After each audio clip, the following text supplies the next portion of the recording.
tous et à toutes et bienvenue dans cette nouvelle vidéo qui va être une foire aux questions où je vais enfin répondre à toutes vos questions sur le prix, l'aménagement, comment j'ai fait pour partir, les délais, etc.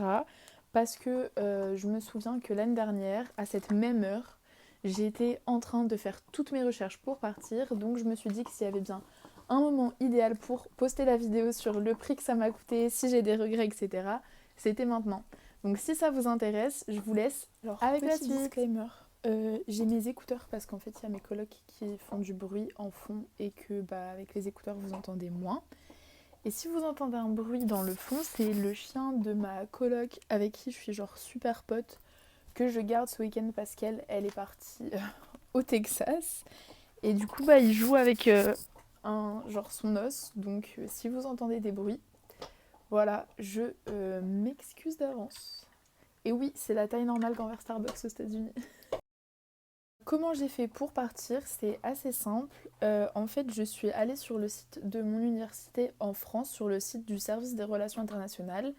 Et puis, j'ai cherché en fait s'ils avaient des partenariats avec des universités aux États-Unis. Quand je me suis rendu compte que c'était le cas, je me suis renseignée sur les procédures de candidature. J'ai candidaté, c'était un processus assez long parce qu'en fait, j'ai d'abord candidaté chez mon université en France. Ensuite, mi-décembre, j'ai eu la réponse de mon université en France qui me permettait en fait de leur donner un dossier que eux allaient envoyer à l'université d'Auburn. Et ensuite, mi-mai, j'ai eu la réponse d'Auburn qui me disait qu'ils m'acceptaient et que je pouvais commencer toutes les démarches en fait. Donc c'est un processus assez long, c'est vraiment un an de préparation. Je m'y suis prise un an à l'avance puisque comme je vous ai dit, là il y a un an, j'ai été en pleine procédure de candidature pour partir.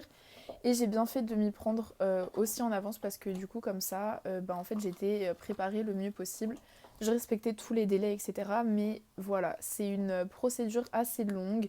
Ça prend du temps de partir, ça prend du temps, ça coûte de l'argent, ça coûte de l'énergie, ça provoque du stress, etc. Mais à la fin, le jeu en vaut clairement la chandelle. La question qu'on me pose le plus après comment t'as fait pour partir, c'est combien ça t'a coûté, ce qui est une interrogation complètement normale. Donc je vais être totalement honnête avec vous. J'ai fait ici la liste de toutes les dépenses que j'ai faites et que je fais toujours aux États-Unis. Je vais vous la lire en détail, comme ça vous avez les prix les plus précis en tête. Du coup, pour commencer, avant même de commencer ma candidature, j'ai dû renouveler mon passeport, ce qui m'a coûté 86 euros et passer l'examen du TOEFL. J'ai fait un article détaillé sur le TOEFL sur mon blog, donc je vous le mettrai en barre d'infos. Et ça m'a coûté 245 $, soit 206 euros. Une fois que ma candidature a été acceptée, j'ai dû faire mon visa, ce qui m'a coûté 400 euros, et prendre mon billet d'avion. Alors, étant donné qu'on n'a pas eu la réponse définitive avant juin, je n'ai pu prendre mon billet qu'au dernier moment, ce qui m'a coûté 938 euros le billet aller, plus 46 euros de navette pour se rendre de l'aéroport à mon hôtel. Après ça, j'ai dû m'installer dans mon nouvel appartement et ça m'a coûté au moins 400 $ parce qu'en fait, quand on arrive, il n'y a pas de drap, il n'y a rien du tout. En fait, c'était vraiment un matelas, un bureau, une commode et une chaise, quoi. Du coup, ça m'a coûté 400 $, soit 355 euros. Mon université me fait payer une assurance scolaire de 2028 $, soit 1755 euros. Et je dois aussi payer un meal plan de 375 $ par semestre, ce qui fait 750 $, ce qui équivaut à 850 euros. Mon loyer me coûte 500 $ par mois, ce qui fait en tout, durant les 10 mois où je vais rester, 4330 euros. Et j'en ai pour à peu près 150 euros de nourriture par mois. J'en ai pour à peu près 150 $, pardon, de nourriture par mois, ce qui nous amène à 1300 euros. J'ai dû prendre une assurance pour mon appartement, donc ça me coûte 60 euros par an, donc 52 euros par an. Et ensuite, les fournitures scolaires, etc., m'ont coûté 270 euros, livres compris. Et puis après, moi je suis boursière, donc j'ai pas eu à payer les frais de fac en France, mais si c'est le cas, comptez 180 euros pour vous inscrire en licence et 92 euros de CVEC. Donc le tout compris nous amène à un total de 10 600 euros. Donc il est clair que ce n'est pas gratuit. D'ailleurs, pour payer, j'ai dû faire un crédit et j'ai actuellement un job étudiant ici, ce que j'expliquerai plus en détail. Donc voilà, il faut bien comprendre, je pense que partir en échange universitaire, c'est loin d'être gratuit. Certes, c'est beaucoup moins cher que si vous étudiez aux États-Unis normalement. C'est-à-dire qu'à Auburn, une année pour un étudiant international et qui n'est pas en échange universitaire, c'est 45 600 dollars. Donc il est clair qu'entre 10 600 euros, tout compris à peu près, et 45 600 dollars, le choix il est vite fait. Mais c'est quand même pas... voilà, je sais qu'on me présente l'échange universitaire comme «Oh, vous aurez qu'à payer les frais en France». C'est vrai, concrètement, c'est 180 euros de frais de fac. Mais derrière, il y a en fait toutes les dépenses qu'on a à faire une fois qu'on arrive, qu'on a à faire avant de partir. Donc c'est quand même une grosse dépense qui est à réfléchir, je pense. Mais après, ça en vaut concrètement totalement le coup. Voilà. Je ne regrette pas d'avoir pris un crédit étudiant pour pouvoir partir. Puis en plus, le principe d'un crédit étudiant, c'est que je commencerai à le rembourser seulement dans 5 ans quand je commencerai à travailler. Donc c'est tout bénef. Mais voilà, du coup, 10 600 euros à peu près tout compris, sans compter aucun loisir, aucun voyage. Ça, c'est des dépenses qui sont à faire à part. Et comme ça change en fonction des personnes et tout ça, je vous ai juste listé tout ce qui est en fait obligatoire, concrètement, pour que vous sachiez à quoi vous attendre. Je vous ai mentionné un petit peu plus tôt mon job étudiant. J'ai un job étudiant à la librairie du campus. Donc aux États-Unis, les librairies universitaires, c'est un peu différent des librairies qu'on peut s'attendre à voir en France, puisque certes, ils vendent des livres, ils vendent aussi tous les manuels de cours en fait, mais ils vendent surtout du merch de l'université. Donc tout ce qui est t-shirt, pull, tasses, autocollants, cahiers, pompons, badges, etc. On vend vraiment de tout. Et du coup, moi, je travaille là-bas entre 10 et 15 heures par semaine.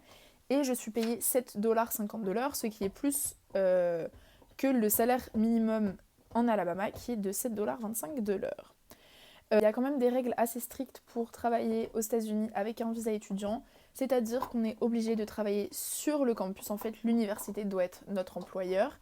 Et on ne peut pas travailler plus de 20 heures par semaine. Voilà, c'est ça qui est conclu dans les règles du visa. Et si ils se rendent compte qu'en fait on ne respecte pas ces règles, on est renvoyé chez nous en France. Donc voilà, on va éviter.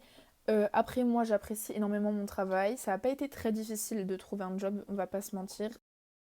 Comment je fais pour allier ça avec mes études? Et je dirais que je ne dors pas beaucoup et que je fais beaucoup mes devoirs le soir. Mais d'un autre côté, ça me permet d'avoir un peu plus d'argent à dépenser sur place pour les loisirs et aussi de commencer à rembourser mon crédit. Ce qui est plutôt pas mal puisqu'en fait là pour l'instant de mon crédit en France, je ne paye que l'assurance et les intérêts qui s'élèvent à 16 € par mois. Voilà. La différence fac États-Unis, fac France. Alors là pour le coup je suis pas très expérimentée en la matière puisqu'en fait moi je sors donc de 2 ans de prépa. Là je fais ma 3e année de licence LLCR anglais aux États-Unis, ce qui fait que concrètement en mai 2022 en fait j'ai fini avec ma licence en France puisque j'aurai mes équivalences.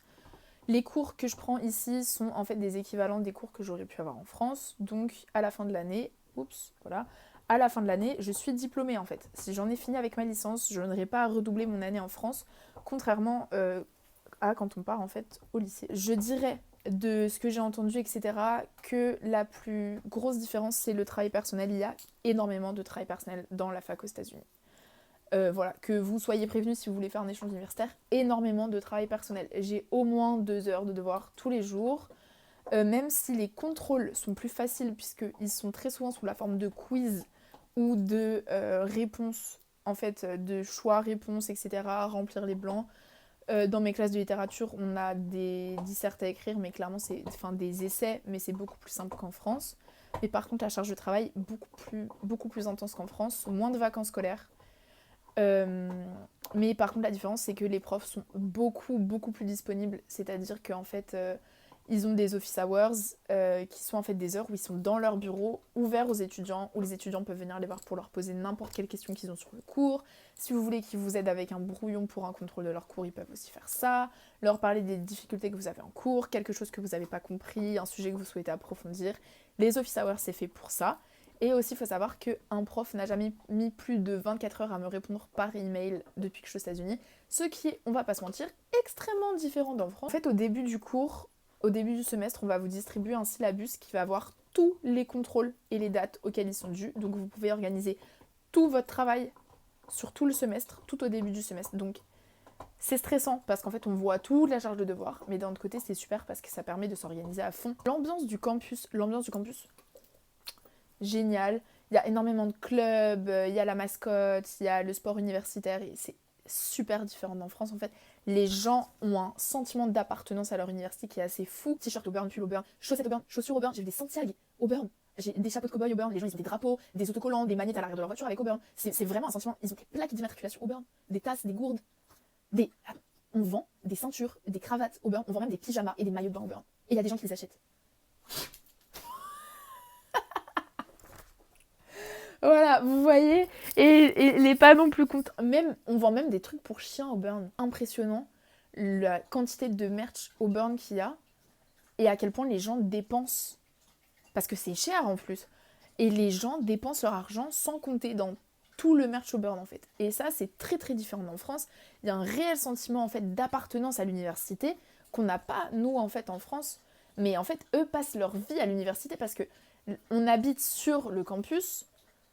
On travaille, enfin la plupart des étudiants travaillent sur le campus, t'as tous tes cours sur le campus, mais t'as aussi des restaurants, tous les bars sont sur le campus, donc en fait tout le monde est sur le campus tout le temps, et il y a l'équipe de foot, mais le foot américain aux États-Unis, c'est n'importe quoi. Je vous invite à aller voir mes TikTok que j'ai fait sur les matchs de foot, mais le stade, le stade universitaire est plus grand que le stade genre du Parc des Princes. Et c'est rempli à chaque match. Parce que les gens sont fous avec le football américain, en fait. Et vraiment, ça, c'est la grosse différence. C'est l'ambiance du campus, le sentiment d'appartenance, les activités qu'il peut y avoir et tout sur le campus. C'est impressionnant. Mais c'est super. Mais c'est super impressionnant aussi. Quand on vient, en fait, de France, où la fac, c'est vraiment 5 bâtiments, une BU, peut-être un Starbucks ou un McDo, si on est un peu chanceux, un resto U, les dortoirs Crous et puis c'est tout. Arrivé aux États-Unis où les gens ont un véritable culte du campus et de l'université, c'est très différent. Mais c'est super intéressant, super impressionnant par contre.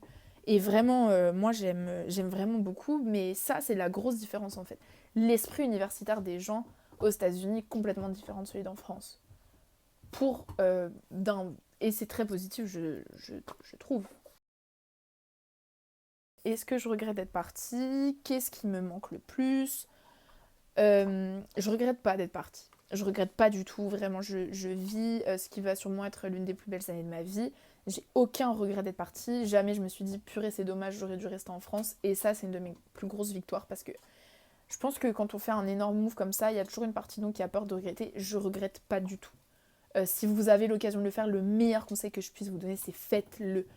Je vois mon évolution personnelle en 3 mois, l'évolution de mon anglais, toutes les expériences que j'ai vécues qui sont impossibles à vivre en France, mais vraiment, c'est incroyable.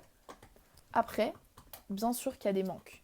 Il y a des jours avec et des jours sans. On est beaucoup tout seul comparé à quand on est en France avec tous ses amis. Ma famille me manque énormément, mes amis, mes chats, la nourriture. Parce qu'on ne parle pas assez de la nourriture américaine. Hein. Il y a leur fromage, mais c'est du plastique. Ils ont pas un pain acceptable. La nourriture française me manque. Si, quand je vais rentrer en juin, mais je vais me taper la plus grosse raclée de toute ma vie. Je m'en fiche qu'on soit en juin. Alors là, qu'on soit très clair, le fromage français me manque. Mais alors à un point que je n'imaginais même pas. Quand je suis allée à Disney World et que j'étais dans le pavillon français d'Epcot, je suis rentrée dans la boulangerie française, mais les larmes, non mais, enfin, j'abuse un peu, mais genre, impressionnant de remanger du pain, du vrai pain, un vrai croissant, parce que alors ce qu'ils appellent croissant ici, qu'on s'arrête tout de suite, c'est tout sauf un croissant. C'était impressionnant, c'était super.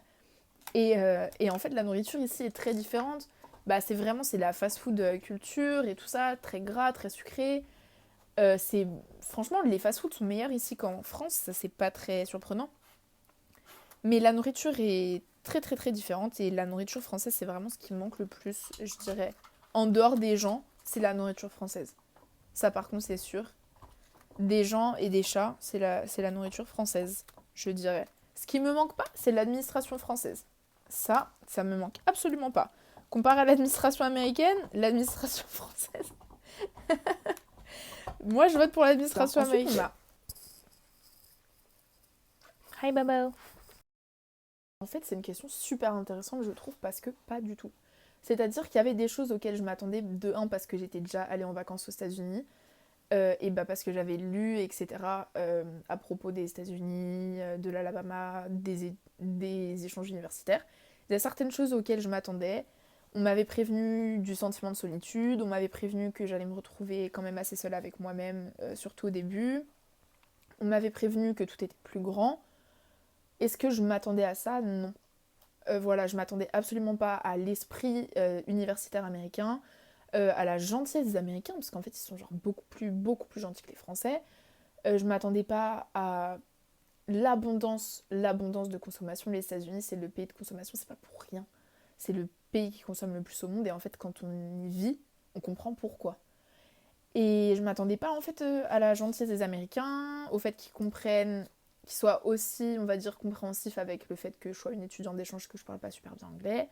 Et donc tout ça, bah, ça fait que en fait c'est un peu ce à quoi je m'attendais. Il y a des choses auxquelles je m'attendais, il y a des choses auxquelles je m'attendais pas du tout, comme par exemple qu'on me demande si je parle européen, si je connais Ed Sheeran et ce genre de choses. Voilà. Mais il y a aussi des choses auxquelles je m'attendais, la taille des verres, etc. Bah, je suis toujours surprise, hein. La première fois que j'ai vu un verre comme ça à Starbucks, ma bouche, vraiment, la Donc, creusé en un trou dans le sol. résumé, C'est pas ce à quoi je m'attendais, mais je suis très heureuse avec ce que j'ai. Je suis très heureuse d'être dans cette université, d'avoir rencontré ma coloc, d'avoir rencontré tous les potes que je me suis fait ici. Et puis voilà, dans tous les cas, c'est vraiment une expérience en or et je pense qu'on peut pas s'attendre à ça avant de l'avoir vécu. Il n'y a aucun bon moyen de se préparer à 100%. Et bah ça fait un peu la beauté de la chose au final parce que bah en fait on part pour découvrir et forcément bah la découverte ça va avec les surprises. Donc voilà, je regrette absolument pas et je découvre tous les jours de nouvelles choses et de nouveaux mots, de nouvelles expressions, de nouveaux paysages. Et mais c'est ça qui est génial en fait. C'est ça qui est génial avec un échange universitaire, c'est que c'est de la découverte permanente, de l'expérience permanente. Et même si c'est pas ce à quoi je m'attendais, pas forcément toujours ce à quoi j'aurais voulu que mon échange universitaire ressemble, et bah au final c'est presque que du positif. Enfin j'essaye de tirer du positif même des éléments négatifs. Euh, et je trouve que je m'en sors plutôt bien. Donc voilà, c'est la fin de cette vidéo. J'espère de tout cœur qu'elle vous aura plu. N'hésitez pas si vous avez des questions dans les commentaires, je me ferai vraiment un plaisir de vous y répondre. Je vais essayer de faire une FAQ à peu près tous les 3 mois, histoire de répondre en fait à vos questions. Là, c'est les questions après 3 mois. Du coup, bah, j'en ferai une dans 3 mois pour les 6 mois, et puis etc. etc. Je pense que vous avez compris. Mais vraiment, du coup, bah, n'hésitez pas si vous avez la moindre question. Suivez-moi sur mes autres réseaux sociaux, TikTok, Instagram, parce que c'est là-bas que je suis le plus active et que j'interagis le plus avec vous. Je sais qu'il y a pas mal de gens qui m'envoient des messages privés sur Insta pour me demander comment j'ai fait pour partir, etc. Et n'hésitez pas si vous avez des questions. Je me ferai vraiment un plaisir de vous y répondre. Si vous voulez voir ma vie américaine un peu plus en détail, vraiment suivez-moi sur TikTok, etc. Et puis sur ce, si vous avez aimé la vidéo, n'hésitez pas à vous abonner, à mettre un pouce en l'air. Et puis je vous retrouve très bientôt dans de nouvelles aventures. Salut!